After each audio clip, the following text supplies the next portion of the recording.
बॉलीवुड की मारूफ अदाकारा करिश्मा कपूर का पहला क्रश कौन था? इस हवाले से छोटी बहन करीना कपूर ने हैरानकुन इंकशाफ कर दिया।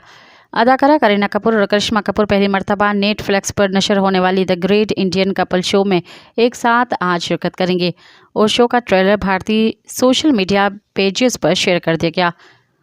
शो के दौरान करिश्मा कपूर और करीना कपूर अपनी ज़ाती ज़िंदगी समेत बॉलीवुड कैरियर और ज़िंदगी के खूबसूरत लम्हात पर गुफ्तगू करेंगी। The great Indian couple show के शेयर किए गए ट्रेलर में मेज़बान कपिल शर्मा ने करीना कपूर से सवाल किया कि करिश्मा का पहला क्रश कौन था, जिस पर बेबो ने इंकशाफ किया कि उन्हें लगता है कि सलमान खान। करीना कपूर के इस जवाब पर करिश्मा कपूर ने हैरान होकर बहन को देखा, जिस पर करीना भी खौफजदा से हंसने लगी।